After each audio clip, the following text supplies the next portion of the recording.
Hey Waffle Gang, I do hope you are well. My name is Mark and today we're checking out some more Reddit stories, and if you do love a Reddit story, why not consider hitting that like, subscribe, maybe that notification bell too. Let's crack on with today's first story. Much love guys. Now today's first story comes from the True Off My Chest subreddit from Horty Hall, who says, my mother decided to get married the weekend before me. Whew. I, 26 female, and my fiance, 26 male, are getting married in 2 weeks. We've been engaged with our date set for over a year. My mum was the first person we called when we got engaged, and all she said was, I'm sure I'm the last to know.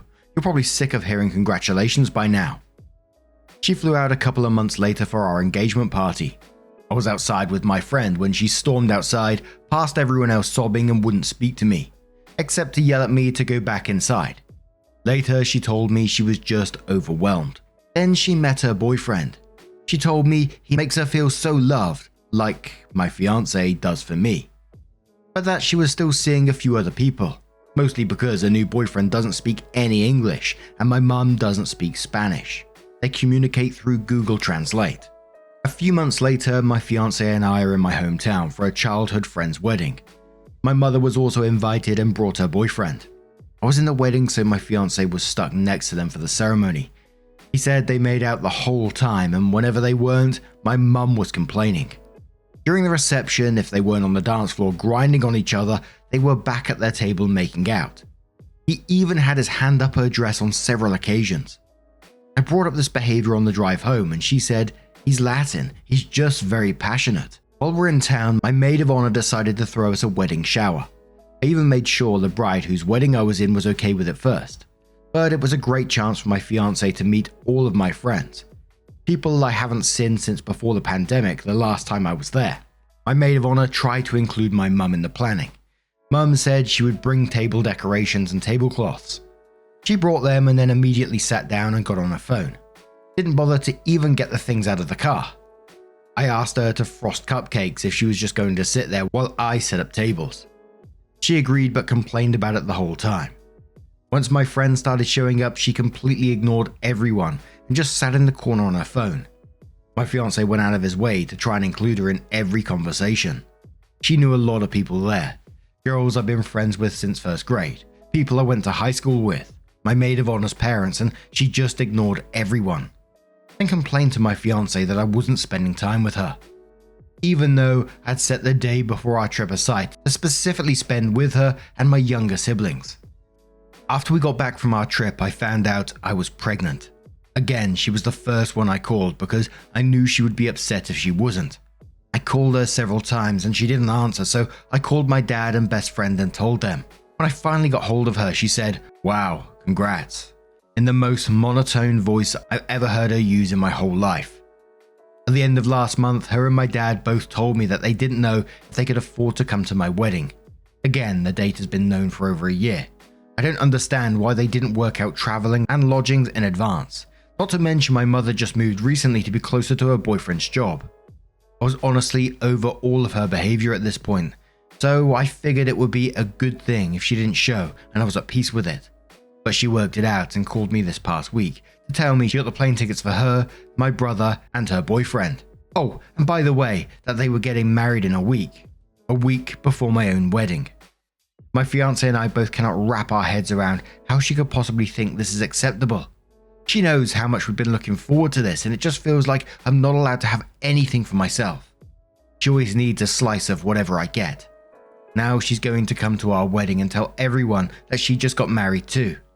I have to warn our photographers not to speak to her because I know she'll tell them she just got married and was wondering if they could take a few pictures of them together. She's going to try and make our wedding her wedding without having to pay for any of it.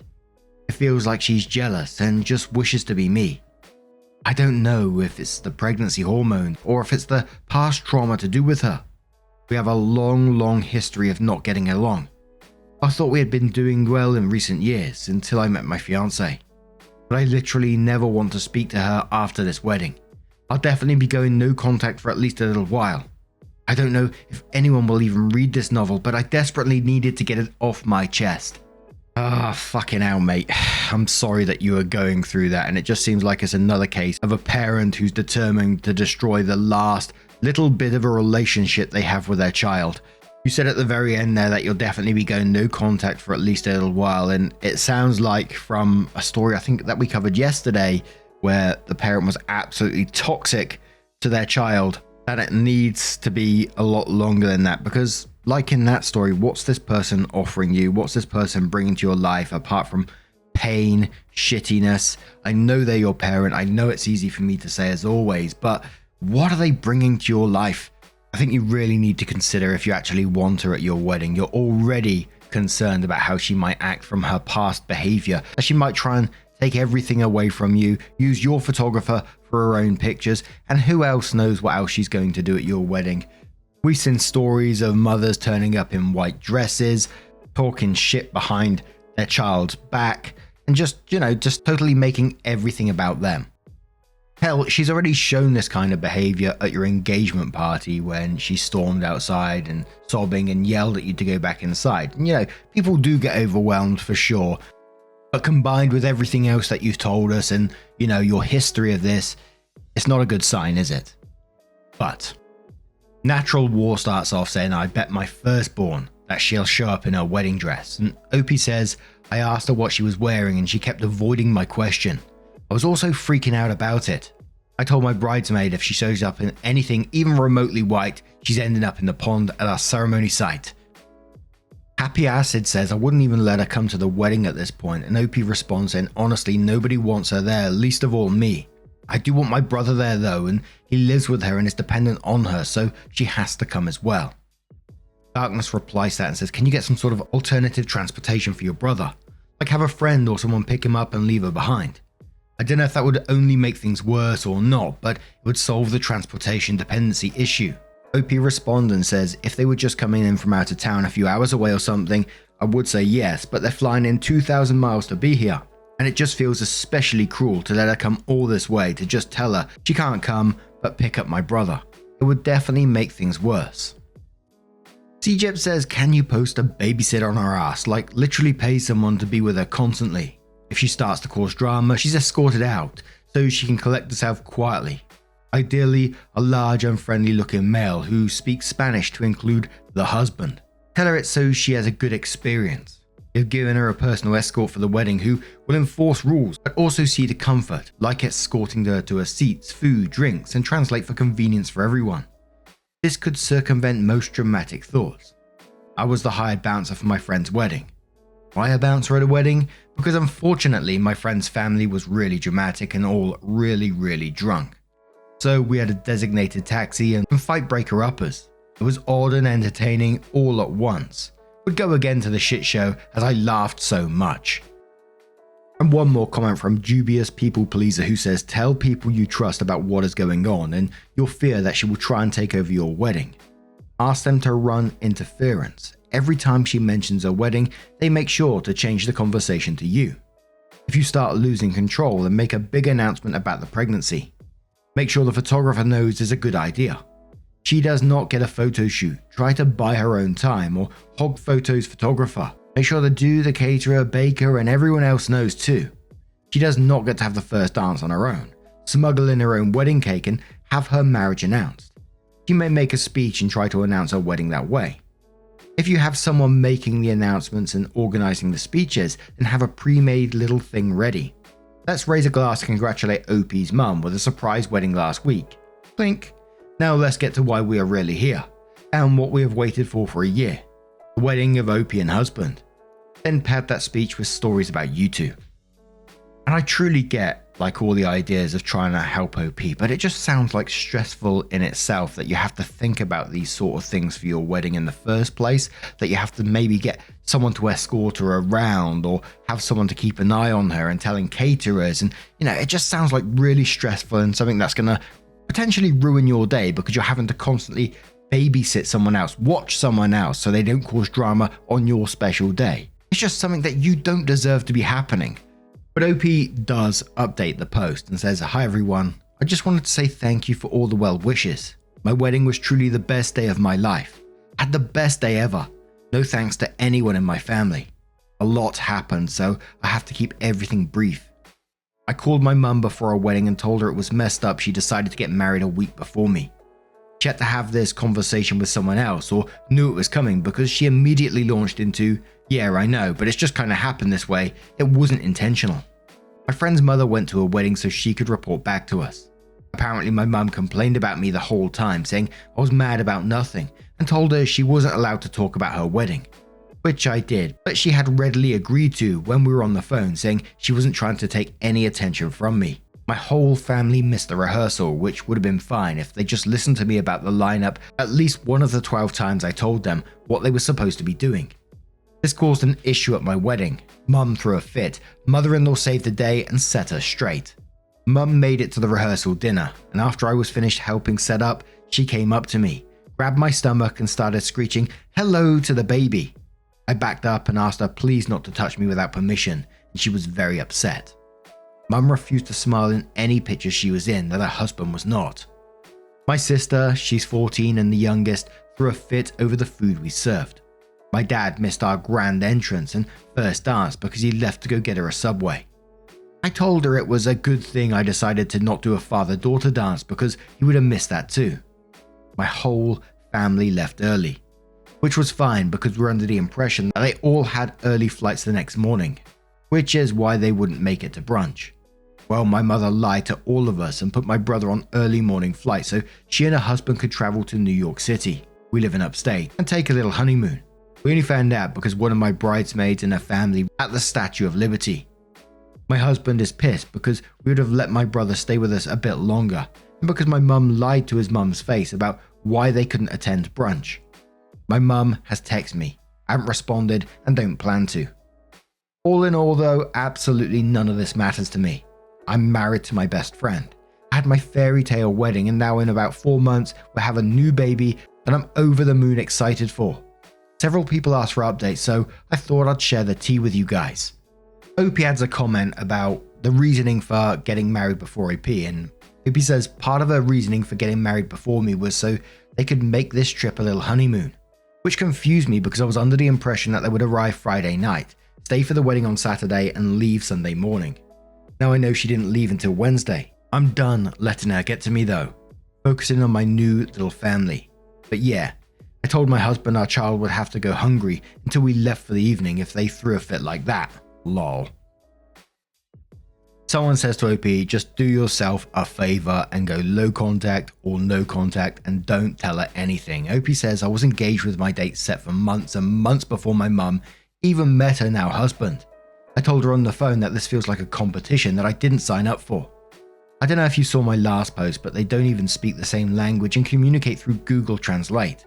She texts me a few times now, but I have no plans on responding anytime soon. In the comments, OP says little update to my update. My mum texted me several times asking if I was mad at her, and she spammed me on Facebook on a post I made for my cat's birthday, lol. I responded saying yes, I was upset for all the reasons I listed above. Most of all, the lying and sneaking around. Basically, she didn't respond to any of the actual important points I made and just did her best to make me feel guilty and only acknowledge the parts she felt were defendable. But I told her I need space and we won't be speaking for a while.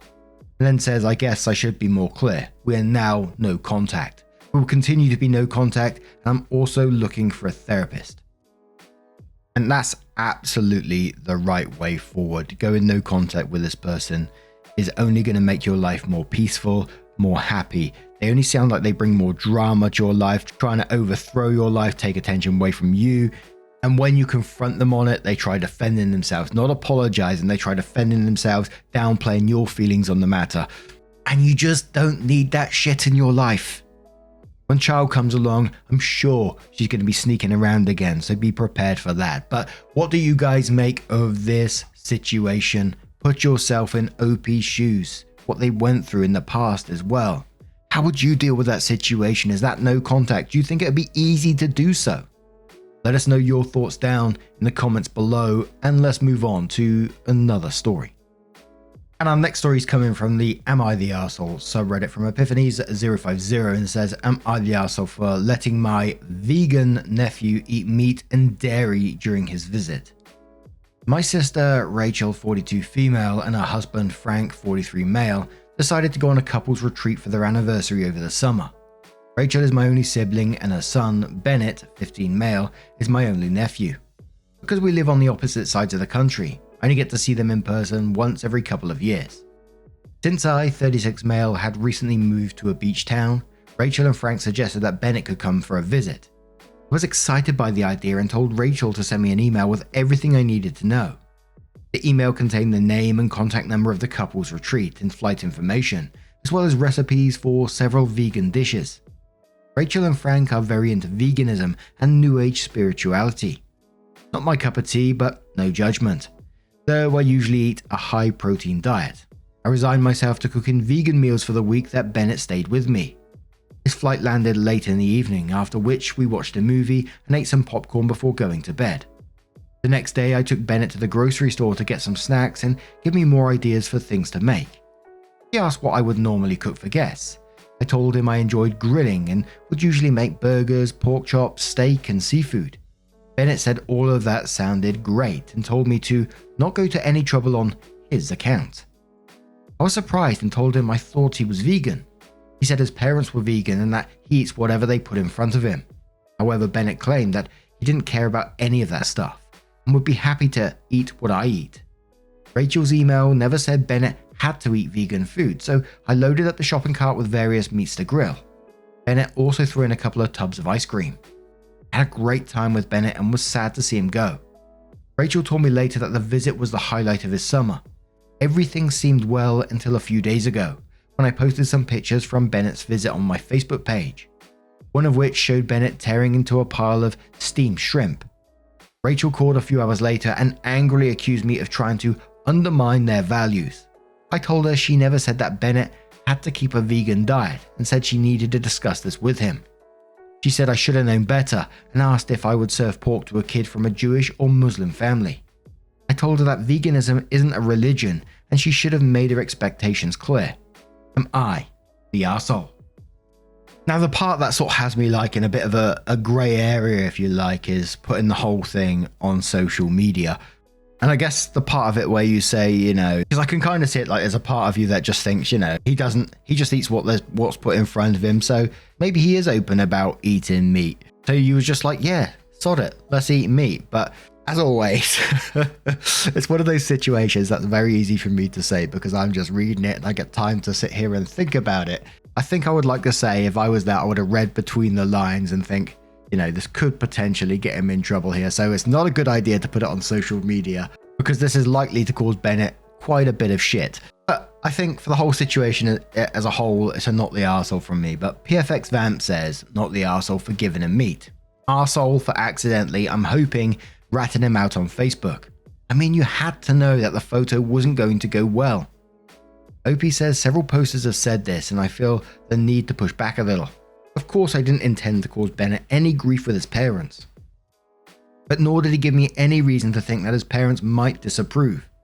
My sister and her husband ascribe to a sort of a free-range parenting style and have always touted that they are raising their son to be an autonomous, free thinker. And it was completely nonchalant about eating meat and dairy during his visit with me. Never once did he even suggest that we should keep his eating habits a secret. If he had, that would have tipped me off to the fact that his parents didn't approve and we would have stuck to the vegan diet. I just figured his relationship with meat was like my relationship with Chinese food growing up. My parents hate Chinese food, so we never ordered Chinese takeout or went to any Chinese restaurants. However, my parents wouldn't have cared if I bought Chinese food for myself or went to a Chinese restaurant with friends. Though Rachel and her husband are vegans, I didn't think they were mandating that lifestyle for Bennett. Hence why I didn't think we needed to hide what Bennett ate while he was with me. Louise Poet says, not the arsehole. I'm vegetarian and now ex who ate meat didn't eat pork, and we specifically asked friends and family to not serve meat, especially pork, to the kids. However, at a certain age, around pre-teen, I assumed the kids were capable of making their own choices, which they are. You offered alternatives that were in accordance with his parents' wishes, but your nephew is suddenly old enough to decide what to put in his mouth. If his parents have an issue with that, it's their issue. Ghosty Ghost says the only thing I would have done is asked him if he ever eats meat at home, and only because if he never does, he could have gotten sick because his body isn't used to it. It's supposed to be introduced in small amounts. And if he had said no, you could look up how much to introduce at a time. Other than that, your logic is actually very sound. She didn't specify he couldn't have it, and considering her parenting choices, it actually makes perfect sense, which completely takes you out of the arsehole territory. OP responds saying several posters have mentioned that Bennett could have gotten sick by eating a lot of meat in a short period of time. That's something that I, as a non-vegan, didn't know. However, Bennett ate more than I did and was totally fine, which tells me that he regularly sneaks prohibited items when he's alone or with friends. And I think it's fair to say the majority of the votes on this particular post were not the arsehole. Obviously, a lot of people still bringing up the social media posts, whether they read OP's comment clarifying the situation about how he truly didn't know. But now I'm going to turn this one to you guys because, as always, maybe you've got a different opinion on the matter. Maybe you think exactly the same.